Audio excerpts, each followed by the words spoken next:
आप स्थानु तीर्थ एवं स्थानु वट के महात्म्य तथा सान्निहत्य सरोवर की उत्पत्ति और इंद्र द्वारा उनके धूल से भरे जाने के कारण का वर्णन करें।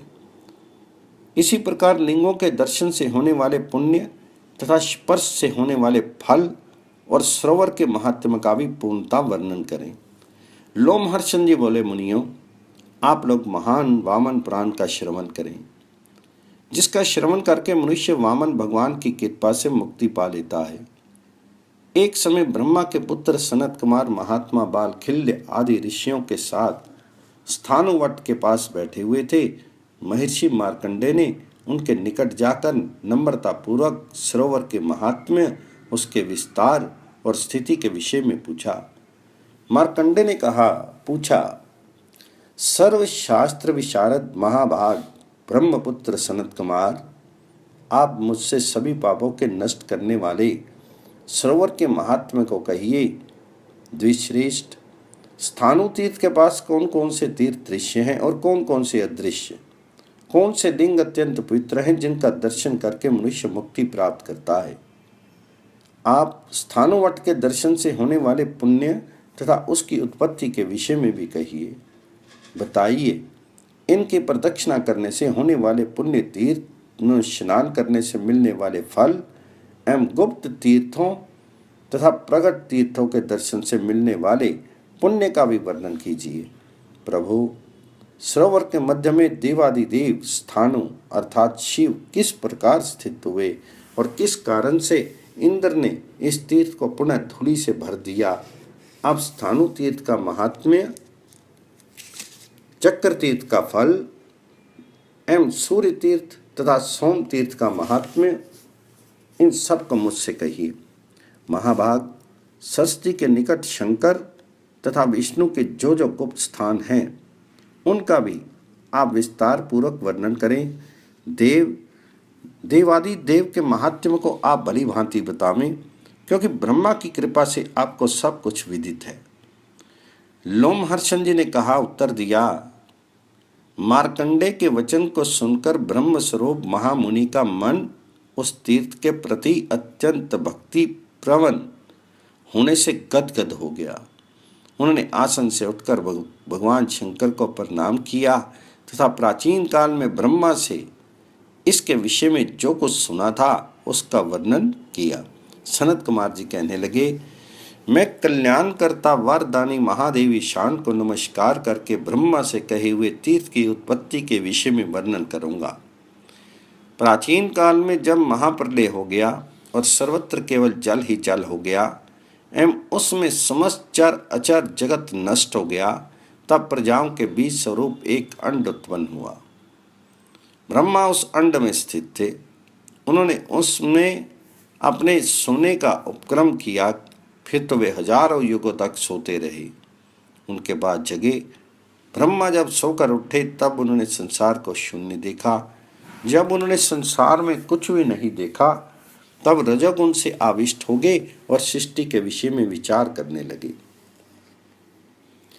रजोगुण को सृष्टि कारक तथा सत्वगुण को स्थिति कारक माना गया है। उपसंहार करने के समय में तमोगुण की प्रवृत्ति होती है, परंतु भगवान वास्तव में व्यापक एवं गुणातीत हैं। वे पुरुष नाम से कहे जाते हैं। जीव नाम से निर्दिष्ट सारे पदार्थ उनसे ओतप्रोत हैं। वे ही ब्रह्मा हैं, वे ही विष्णु हैं और वे ही सनातन महेश्वर हैं। मोक्ष के ज्ञानी जिस प्राणी ने उन महान आत्मा को समझ लिया उसने सब कुछ जान लिया। जिस मनुष्य का अनंत अर्थात बहुमुखी चित्त उन परमात्मा में ही भली भांति स्थित है, उनके लिए सारे तीर्थ एवं आश्रमों से क्या प्रयोजन। ये आत्मा रूपी नदी शील और समाधि से युक्त है। इसमें संयम रूपी पवित्र तीर्थ है जो सत्य रूपी जल से परिपूर्ण है। जो पुण्य आत्मा इस नदी में स्नान करता है वह पवित्र हो जाता है। पिए जाने वाले सामान्य जल से अंतरात्मा की शुद्धि नहीं होती। इसलिए पुरुष का मुख्य कर्तव्य है वह आत्मज्ञान रूपी सुख में प्रविष्ट रहे। महात्मा लोग उसी को ज्ञेय कहते हैं। शीर धारण करने वाला देही जब उसे पा लेता है तब सभी इच्छाओं को छोड़ देता है। ब्राह्मण के लिए एकता, समता, सत्यता, मर्यादा में स्थिति, दंड विधान का त्याग, क्रोध न करना एवं संसारिक क्रियाओं से विराग ही धन है। इनके समान उनके लिए कोई अन्य धन नहीं है। मैंने थोड़ी मात्रा में तुमसे ये जो ज्ञान के विषय में कहा है, इसे जानकर तुम निस्संदेह पर ब्रह्म को प्राप्त करोगे। अब तुम परमात्मा ब्रह्म की उत्पत्ति के विषय में सुनो। उस नारायण के विषय में लोग इस श्लोक का उदाहरण दिया करते हैं। आप अर्थात जल ही को नार एवं परमात्मा को तनु, ऐसा हमने सुन रखा है। वे परमात्मा उसमें शयन करते हैं, जिससे वे शब्द व्युत्पत्ति से नारायण शब्द से स्मरण किए जाते हैं। जल में सोने के बाद जाग जाने पर उन्होंने जगत को अपने में प्रविष्ट जानकर अंड को तोड़ दिया।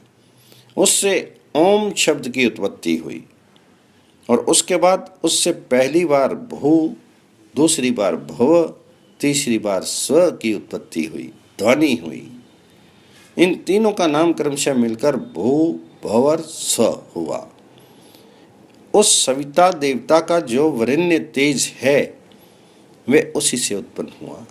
अंड से जो तेज निकला उसने जल को सुखा दिया।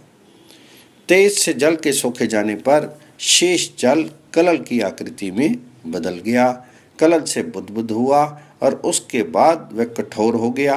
कठोर हो जाने के बाद वह बुदबुद भूतों को धारण करने वाली धरनी बन गया।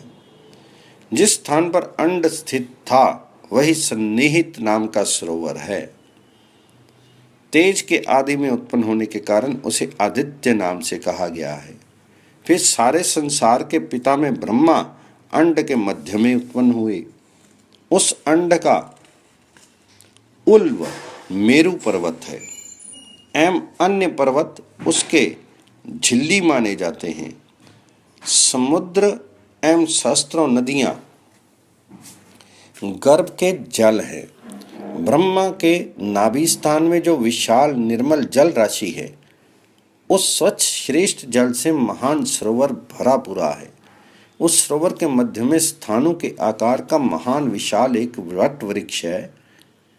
ब्राह्मण, क्षत्रिय और वैश्य ये तीनों वर्ण उससे निकले और द्विजों की शुश्रूषा करने के लिए उसी से शूद्रों को भी उत्पत्ति हुई।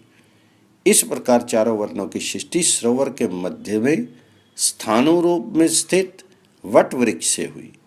इसके बाद सृष्टि की चिंता करते हुए अव्यक्त जन्मा। ब्रह्मा के मन से सनक आदि ऋषियों की उत्पत्ति हुई। फिर प्रजा की इच्छा से चिंतन न कर रहे मतिमान ब्रह्मा से 7 ऋषि उत्पन्न हुए। वे प्रजापति हुए। रजोगुण से मोहित होकर ब्रह्मा ने जब पुनः चिंतन किया तब तप एवं श्रद्धाय में प्रायण बालखिल्य ऋषियों की उत्पत्ति हुई। वे सर्वदा स्नान शुद्धि करने में निरत तथा देवताओं की पूजा करने में विशेष रूप से लगे रहते तथा उपवासों एवं तीव्र व्रतों से अपने शरीर को सुखाए जा रहे थे। अग्निहोत्र से युक्त होकर वानप्रस्थ की विधि से वे उत्कृष्ट तपस्या करते और अपने शरीर सुखाते जाते थे। वे लोग अत्यंत दुर्बल एवं कंकाल काय होकर सहस्त्र दिव्य वर्षों तक देवेश की उपासना करते रहे, परंतु भगवान शंकर प्रसन्न नहीं हुए। उसके बहुत दिनों के बाद उमा के साथ भगवान शंकर आकाश मार्ग से भ्रमण कर रहे थे। धार्मिक कार्यों को करने वाली उमा बालखिल्यों की इस प्रकार की दशा कंकाल मात्र देखकर दुखी हो गई और दुखी होकर देव द्वेष शंकर को प्रसन्न कर कहने लगी, देवदारू वन में रहने वाले वे मुनिगण क्लेश उठा रहे हैं। देव मेरे ऊपर दया करें, आप उनके क्लेश का विनाश करें। देव, वैदिक धर्म में निष्ठा रखने वाले इन तपस्वियों के कौन ऐसा अनंत दुष्कृत है जिससे वे कंकाल मात्र होने पर भी अब तक शुद्ध नहीं हुए। अंधक को मार गिराने वाले, चंद्रमा की मनोहर किरणों से शोभित सिर वाले पिनाकधारी शंकर जी उमा की बात को सुनकर हंसते हुए बोले। महादेव जी बोले, देवी, धर्म की गति गहन होती है, तुम उसे तत्वता नहीं जानती। ये लोग ना तो धर्मज्ञ हैं और ना काम शून्य, ये क्रोध से मुक्त भी नहीं है और विचार रहित हैं। ये सुनकर उमा देवी ने कहा, नहीं, व्रत धारण करने वाले इन लोगों को ऐसा मत कहिए। देव, आप अपने को प्रकट करें, निश्चय ही मुझे बड़ा कौतूहल है। उमा के ऐसा कहने पर शंकर जी ने मुस्कुरा कर देवी से इस प्रकार कहा, अच्छा, तुम यहाँ रुको।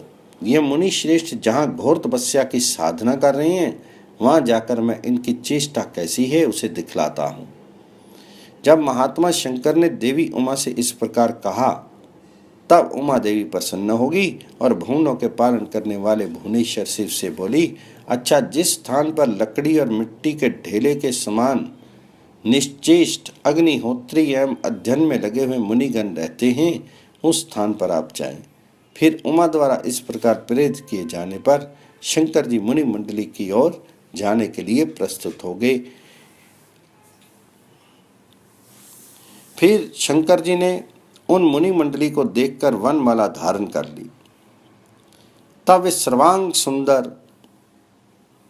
पर नगन सुडौल देह धारण कर युवा के रूप में हो गए और भिक्षा पात्र हाथ में लेकर मुनियों के सामने भिक्षा के लिए भ्रमण करते हुए, भिक्षा दो, ये कहते हुए एक आश्रम से दूसरे आश्रम में जाने लगे।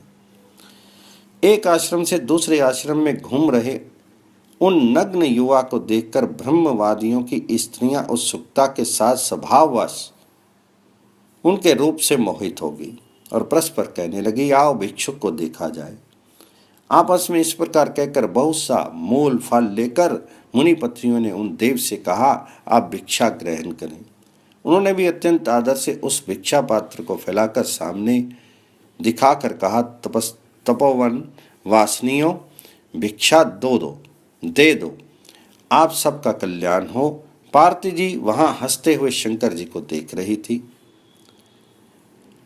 मुनि पत्नियों ने उन नगन युवा को भिक्षा देकर उनसे पूछा, तापस, आप किस व्रत के विधान का पालन कर रहे हैं, जिनमें वनमाला से विभूषित हृदयहारी तपस्वी का सुंदर स्वरूप धारण करके नगन मूर्ति बनना पड़ा है।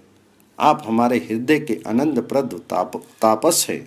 यदि आप माने तो हम भी आपकी मनो अनुकूल प्रिया हो सकती हैं। उन्होंने तपस्विनियों के इस प्रकार कहने पर हंसते हुए कहा, ये व्रत ऐसा है कि इसका कुछ भी रहस्य प्रकट नहीं किया जा सकता। सौभाग्यशालिनियों, जहाँ बहुत से सुनने वाले हों, वहाँ इस व्रत को व्याख्या नहीं की जा सकती, इसलिए जानकर आप सभी चली जाएं। उनके ऐसा कहने पर उन्होंने मुनि से कहा, मुनि, हम सब ये जानने के लिए एकांत में चलेंगी, क्योंकि हमें महान कौतूहल हो रहा है। ये कहकर उन सभी ने उनको अपने कोमल हाथों से पकड़ लिया। कुछ ने उन्हें भुजाओं में बांध लिया, कुछ कंठ से लिपट गई, कुछ स्त्रियों ने उन्हें घुटनों से पकड़ लिया, कुछ स्त्रियां उनके केश छूने लगी और कुछ उनकी कमर से लिपट गई, कुछ ने उनके पैरों को पकड़ लिया। मुनियों ने आश्रम में अपनी स्त्रियों की अधीरता देख मारो मारो इस प्रकार कहते हुए हाथों में डंडा और पत्थर लेकर शिव के लिंग को ही उखाड़ कर फेंक दिया। लिंग के गिरा दिए जाने पर भगवान शंकर अंतर्हित हो गए। वे भगवान रुद्र उमा देवी के साथ कैलाश पर्वत पर चले गए।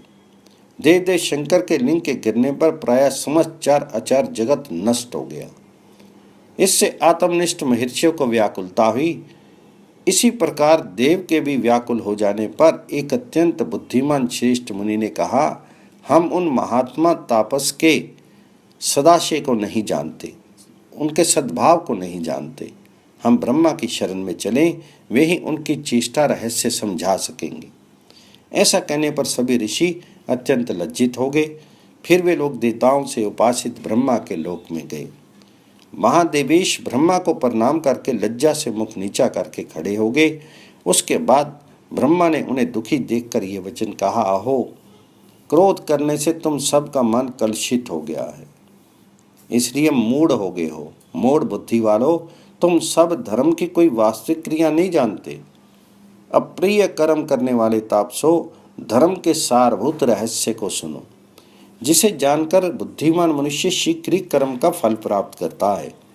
हम सबके इस शरीर में रहने वाला जो नित्य परमेश्वर है, वो विभु है, वे आदि अंत रहित एवं महास्थानु है। विचार करने पर वह देही इस शरीर से अलग प्रतीत होता है। जिस प्रकार उज्ज्वल वर्ण की मणि भी आश्रय के प्रभाव से उसी रूप की भासती है, उसी प्रकार आत्मा भी मन से संयुक्त होकर मन के भेद का आश्रय लेकर कर्मों से ढक जाता है। इसके बाद कर्मवश वह स्वर्गीय तथा नारकीय भोगों को भोगता रहता है। बुद्धिमान व्यक्ति को चाहिए कि ज्ञान तथा योग आदि उपायों द्वारा मन का शोधन करे। मन के शुद्ध होने पर अंतरात्मा अपने आप निर्मल हो जाती है। जिसका मन शुद्ध नहीं है, ऐसा पुरुष शरीर को सुखाने वाले क्लेशों के द्वारा शुद्ध नहीं होता। पापों से बचने के लिए ही धर्म क्रियाओं का विधान हुआ है। अतः अत्यंत पाप पूर्ण शरीर स्वतः शीघ्र शुद्ध नहीं होता। इसलिए लोक में सतपथ शास्त्र विहित क्रियाओं का ये मार्ग परिवर्तित हुआ है। किसी दिव्य दृष्टा लोक स्वामी ने उत्तम भाग्य वालों के निमित्त मोह महात्म्य के प्रतीक स्वरूप इस वर्ण आश्रम विभाग का निर्माण किया है। आप लोग आश्रम में रहते हुए भी क्रोध और काम के वशीभूत हैं। ज्ञानियों के लिए घर ही आश्रम है और अयोगियों अज्ञानियों के लिए आश्रम भी अनाश्रम है। कहाँ समस्त कामनाओं का त्याग और कहाँ नारी में यह ब्रह्मजाल, कहाँ तप और कहाँ तो इस प्रकार का क्रोध जिससे तुम लोग अपने आत्मा शिव को नहीं पहचान पाते। क्रोधी पुरुष लोक में जो सदा यज्ञ करता है, जो दान देता है अथवा जो तप या हवन करता है, उसका कोई फल उसे नहीं मिलता। उस क्रोधी के सभी फल व्यर्थ हो जाते। सनत कुमार जी ने कहा, उन सभी ऋषियों ने ब्रह्मा की इस वाणी को सुनकर संसार के कल्याणार्थ पुनः उपाय पूछा। ब्रह्मा जी ने कहा, उत्तर दिया, आओ हम सभी लोग हाथ में शूल धारण करने वाले त्रिनेत्रधारी भगवान शंकर की शरण में चलें। तुम सब लोग उन्हीं देव देव के प्रसाद से पहले जैसे हो जाओगे।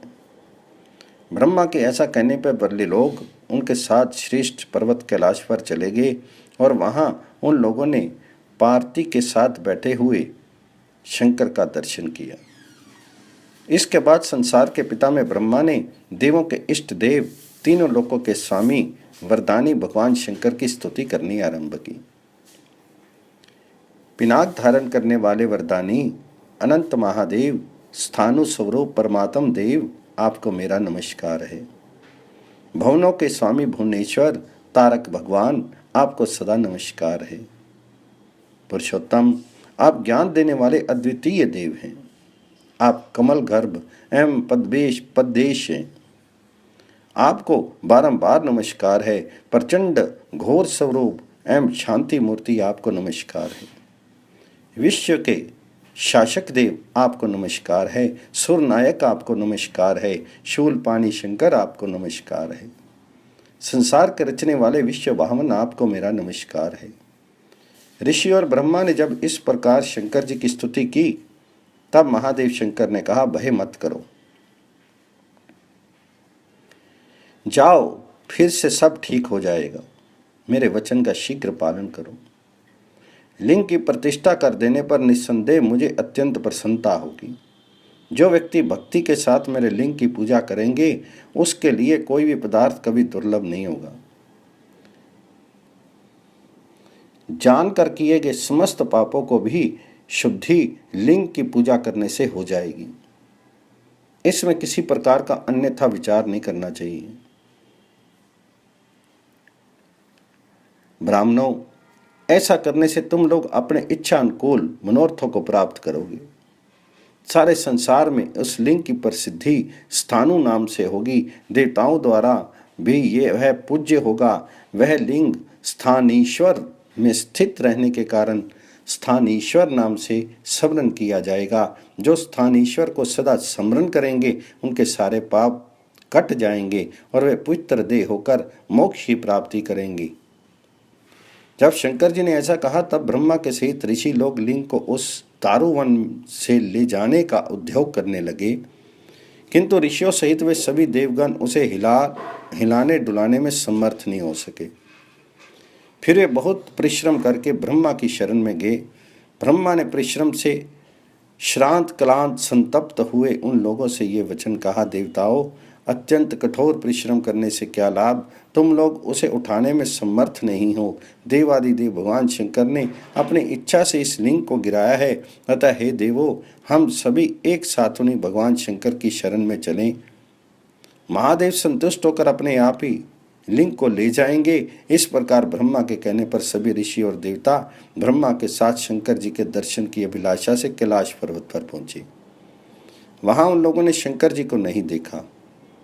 तब वे चिंतित हो गए। फिर उन्होंने ब्रह्मा जी से पूछा कि ब्रह्मन वे महेश्वर देव कहाँ हैं? उनके बाद ब्रह्मा ने चिरकाल तक ध्यान लगाया और देखा कि मुनियों के अंतःकरण स्थित स्तुत महेश्वर देव हाथी के आकार में स्थित हैं। उसके पश्चात वे ऋषि और ब्रह्मा के सहित सभी देवता उस पावन महान सरोवर पर गए जहाँ भगवान शंकर स्वयं उपस्थित थे। वे लोग वहाँ इधर उधर चारों ओर उन्हें ढूंढने लगे, फिर भी शंकर जी का दर्शन नहीं पा सके। ब्रह्मा के साथ दर्शन न पाने के कारण सभी देवता चिंतित हो गए। इसके बाद उन्होंने कमंडलू से शोभित देवी को उत्पन्न प्रसन्न देखा, अत्यंत प्रसन्न देखा। उस समय प्रसन्न होती हुई देवी उनसे ये वचन बोली, महेश्वर को ढूंढते हुए तुम लोग अत्यंत श्रांत हो गए हो। देवो, तुम सब अमृत का पान करो, तब तुम सब शंकर जी को जान सकोगे। भवानी द्वारा कही हुई इस वाणी को सुनकर वे देवता सुखपूर्वक बैठ गए और उन्होंने उस पवित्र अमृत को पी लिया। इसके बाद सुखपूर्वक बैठे हुए उन देवताओं ने परमेश्वरी से पूछा, देवी, हाथी के रूप को धारण किए हुए भगवान शंकर देव यहाँ किस स्थान पर आए हुए हैं? देवताओं के इस प्रकार पूछने पर देवी ने सरोवर के बीच में स्थित शंकर को उन्हें दिखला दिया। ऋषियों के साथ सभी देवता उनका दर्शन पाकर हर्षित हो गए और ब्रह्मा को आगे करके शंकर जी से ये वचन बोले, महेश्वर, आपने तीनों लोक में वंदित जिस लिंग को छोड़ दिया है उसे ले आने में दूसरे किसी की शक्ति नहीं है, उसे कोई दूसरा उठा नहीं सकता। इस प्रकार ब्रह्मा आदि देवताओं ने जब भगवान शंकर से कहा तब देवदेव शिव जी ऋषियों के साथ देवदारू वन के आश्रम में चले गए। वहां जाकर हाथी का रूप धारण करने वाले महादेव शिव ने खेल खेल में लिंग को अपनी सूंड से पकड़कर उठा लिया। शंकर जी महर्षियों के द्वारा स्तुति किए जाते हुए उस लिंग को लाकर सरोवर के पास पश्चिम दिशा में स्थापित कर दिया। इसके बाद सभी देवता एवं तपस्वी ऋषियों ने अपने को सफल समझा और वे भगवान शंकर की स्तुति करने लगे। परमात्मन, अनंत योनि, लोक साक्षिन, परमेष्ठिन, भगवान, सर्वज्ञ, क्षेत्रज्ञ, हे पर और अवर के ज्ञाता, ज्ञान गे सर्वेश्वर, महावृंच, महाविभूति, महाक्षेत्रज्ञ, महापुरुष, हे सब भूतों के निवास, मनोनिवास, आदिदेव, महादेव, सदाशिव, ईशान, दुर्विज्ञ, दुराराध्य, महाभूतेश्वर, परमेश्वर, महायोगेश्वर, त्र्यंबक, महायोगिन, परब्रह्मन, परम ज्योति, ब्रह्मविद, उत्तम, ओमकार, वषटकार, स्वाहाकार, शोधाकार, परम कारण, सर्वगत, सर्वदर्शन, सर्वशक्ति, सर्वदेव, अज, शस्त्राची, पिशाची, सुधामन, हरधाम, अनंतधाम, संवर्त, संकर्षण, वडवानल, अग्नि और सोम स्वरूप, पवित्र, महापवित्र, महामेघ, महामयाधर, महाकाम, कामहन, हंस, परमहंस, महाराजिक, महेश्वर, महाकामुक, महाहंस, भावशेखर, ये देवों और सिद्धों से पूजित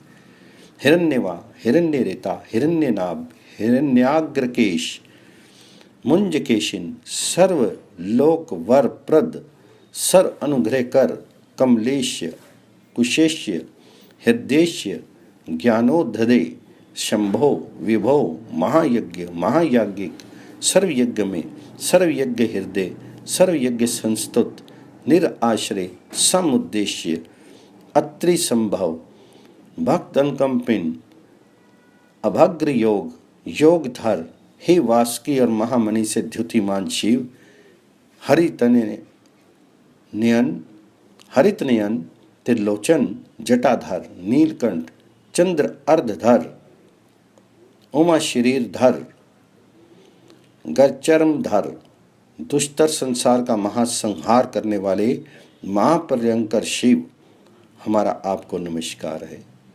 भक्त जन वत्सल शंकर आप हम सब पर प्रसन्न हों।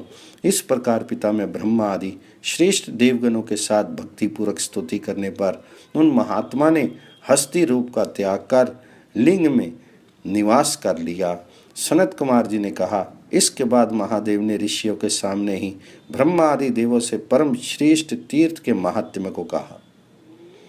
यह सन्निहित नामक सरोवर अत्यंत पवित्र एवं महान कहा गया है। यथा मेरे द्वारा ये सेवित किया गया है, अतः यह मुक्ति प्रदान करने वाला है। यहाँ ब्राह्मण क्षत्रिय एवं वैश्य सभी वर्णों के पुरुष लिंग का दर्शन करके ही परम पद को प्राप्त कर लेंगे। समुद्र से लेकर सरोवर तक के तीर्थ प्रतिदिन भगवान सूर्य के आकाश के मध्य में आ जाने पर दोपहर में स्थानु तीर्थ में आ जाते हैं। जो मनुष्य इस स्तोत्र से भक्ति पूर्वक मेरा स्तवन करेगा उसके लिए मैं सदा सुलभ हो जाऊंगा, इसमें कोई संदेह नहीं है। ये कहकर भगवान शंकर अदृश्य हो गए। सभी देवता तथा ऋषिगण अपने अपने स्थान को चले गए। इसके बाद पूरा सारा का सारा स्वर्ग मनुष्यों से भर गया, क्योंकि स्थानुलिंग का ये महात्म्य है कि उसका दर्शन करने से ही स्वर्ग प्राप्त हो जाता है। फिर सभी देवता ब्रह्मा की शरण में गए। तब ब्रह्मा ने उनसे पूछा, देवताओं आप लोग यहाँ किस कार्य से आए हैं? तब सभी देवताओं ने ये वचन कहा, पिता में हम लोगों को मनुष्यों से बहुत भारी भय हो रहा है, आप हम सब की रक्षा करें। इसके बाद देवताओं के नेता ब्रह्मा ने उन देवों से कहा, इंद्र सरोवर को शीघ्र धूलि से भर दो और इस प्रकार इंद्र का कल्याण करो। ब्रह्मा के इस प्रकार समझाने पर पाक नाम के राक्षस को मारने वाले पाक शासन भगवान इंद्र ने देवताओं के साथ 7 दिन तक धूलि की वर्षा की और सरोवर को धूलि से भर दिया। देव महेश्वर ने देवताओं द्वारा बरसाई गई इस धूलि की वर्षा को देखकर लिंग और तीर्थवट को अपने हाथ में ले लिया। इसलिए पहले जिस स्थान पर जल था वह तीर्थ अत्यंत पवित्र है। उसमें स्नान करने वाला मनुष्य सभी तीर्थों में स्नान करने का फल प्राप्त कर लेता है। जो मनुष्य वट और लिंग के बीच में श्राद्ध करता है उसके पितर उस पर संतुष्ट होकर उसे पृथ्वी में दुर्लभ वस्तु सुलभ कर देते हैं। ऐसा सुनकर वे सभी ऋषि धूलि से भरे हुए सरोवर को देखकर श्रद्धा से अपनी सभी अंगों में धूलि मलने लगे। वे मुनि भी धूलि मलने के कारण निष्पाप हो गए और देवताओं से पूजित होकर ब्रह्मलोक चले गए। जो सिद्ध महात्मा पुरुष लिंग की पूजा करते वे आवागमन से रहित होकर परम सिद्धि को प्राप्त करने लगे। ऐसा जानकर तब ब्रह्मा ने उस आदि लिंग को नीचे रख उसके ऊपर पाषाण में लिंग को स्थापित कर दिया। कुछ समय बीत जाने पर उसके आद्य लिंग के तेज से वह पाषाण मूर्ति लिंग भी रंजित हो गया। सिद्ध समुदाय उसका भी स्पर्श करने से परम पद को प्राप्त करने लगे। तत्पश्चात देवताओं ने पुनः ब्रह्मा को बतलाया, ब्राह्मण ये मनुष्य लिंग का दर्शन करके परम सिद्धि को प्राप्त करने का लाभ उठा रहे हैं। देवताओं से ये सुनकर भगवान ब्रह्मा ने देवताओं के मंगल की इच्छा से एक के ऊपर एक इस प्रकार 7 लिंगों को स्थापित कर दिया। उसके बाद मुक्ति के अभिलाषी शम दम आदि में लगे रहने वाले सिद्धगण यतन पूर्वक धूलि का सेवन कर परम पद को प्राप्त करने लगे। कुरुक्षेत्र में वायु के चलने से उड़ी हुई धूल भी बड़े बड़े पापियों को मुक्ति दे देती है, किसी स्त्री या पुरुष ने चाहे जाने में या अनजाने में पाप किया हो तो उसके सारे पाप स्थानु तीर्थ के प्रभाव से नष्ट हो जाते हैं। लिंग का दर्शन करने से और वट का स्पर्श करने से मुक्ति प्राप्त हो जाती है और उसके निकट जल में स्नान करने से मनुष्य मन चाहे फल को प्राप्त कर लेता है। उस जल में पितरों का तर्पण करने वाला व्यक्ति जल के प्रत्येक बिंदु में अनंत फल को प्राप्त करता है। लिंग से पश्चिम दिशा में काले तिलों से श्रद्धापूर्वक तर्पण करने वाला व्यक्ति 3 युगों तक पितरों को तृप्त कर देता है। जब तक मनवंतर है और जब तक लिंग की संस्थिति है तब तक पितृगण संतुष्ट होकर उत्तम जल का पान करते हैं। सतयुग में सानिहत्य, सर, त्रेता में वायु नाम का हृद, कली एवं द्वापर में रुद्रहृद नाम के कूप सेवनीय माने गए हैं। चैत्र के कृष्ण पक्ष की चतुर्दशी के दिन रुद्रहृद नामक तीर्थ में स्नान करने वाला उत्तम पुरुष परम पद मुक्ति को प्राप्त करता है। रात्रि के समय वट के नीचे रहकर परमेश्वर का ध्यान करने वाले को स्थानु वट के अनुग्रह दया से मनवांछित फल की प्राप्ति होती है।